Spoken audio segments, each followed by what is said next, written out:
Woo, 4 problems to go. So we're going to first start with the median, or the intercom if you can hear that in the background. All right, so we're going to start with the median, and notice the wording is a little funny. So it says construct median IM. It might also say construct the median from I, whoops, I don't need a segment up there, from point I to HJ.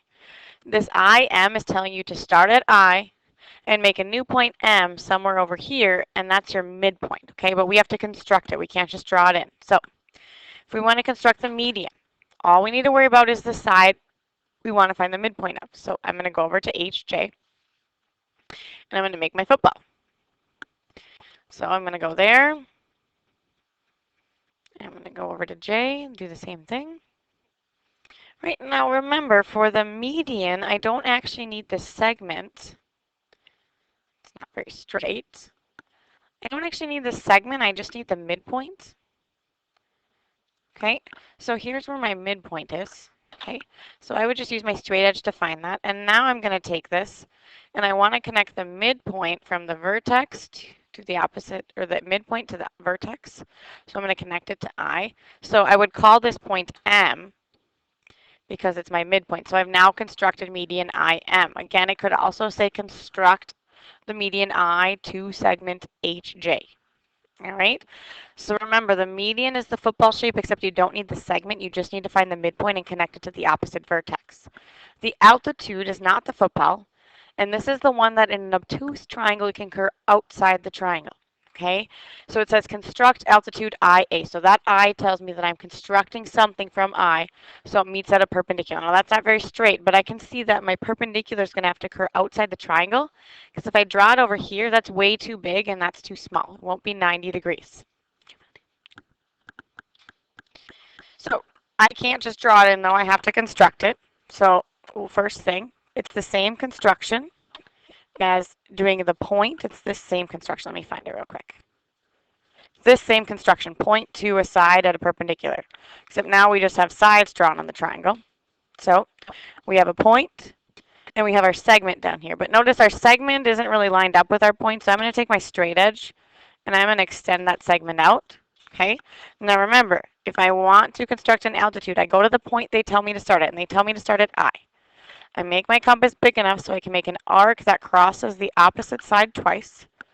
Okay, then I go to the intersections, I make another arc, and I go to the other intersection and I make another arc. Where they cross is where I draw that line through. So I'm going to start at I and draw it straight through that intersection. And notice I was right, the altitude occurs outside because there's no possible way to get a 90-degree angle if it doesn't fall outside the triangle. And that's the only marking you need. And since it says construct IA, I should probably put an A there because it told me to call it IA, right? Next one says construct the angle bisectors of, or the angle bisector, excuse me, of H. This one's nice and easy because it tells me exactly what I'm doing. I go to H, the angle H, right? And I need to make an arc wherever I want. This one's got to be kind of small. If you made it too big, you'll have to extend your segment. So it's got to cross IH and HJ, the two adjacent sides. Okay, next I go over here and I go to the intersection. Oh goodness. And I make an arc. I go to the other intersection. I make another arc. Uh-oh, I'm moving things around that I shouldn't. Undo is a beautiful thing. Oh, and I'm going to need to use it again. I'm going to make another arc, and I see they intersect. That means that's where I'm drawing my ray. So there's my ray. And the markings I need is that that's congruent to that.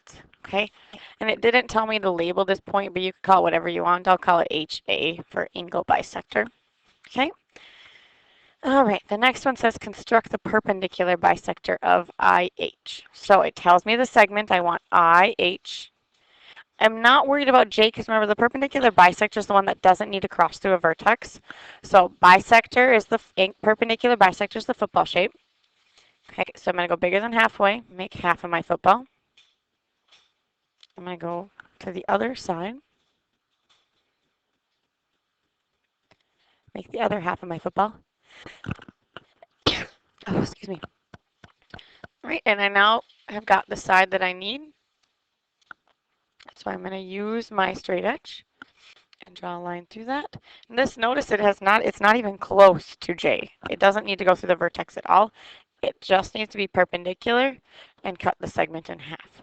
So that's the perpendicular bisector of IH. It's the only construction that we just did that doesn't need to go through the vertex. Okay, so just a quick flashback. The perpendicular bisector is similar to the median, which is the first one we did, except I just need the midpoint rather than the segment, and I always connect it to the opposite vertex. The altitude is just like the point in a line segment. It's just like this construction. You make the arc through the opposite side, and then you go to the intersections and make the other arc. And again, remember, for an obtuse triangle, it occurs outside of the triangle. Okay? And then last thing is the angle bisector. You've done this, I hope, 15 billion times at this point. You make an arc, no matter how big, through your angle, and then you go to the intersections and make the other two arcs, and that tells you where you draw your ray.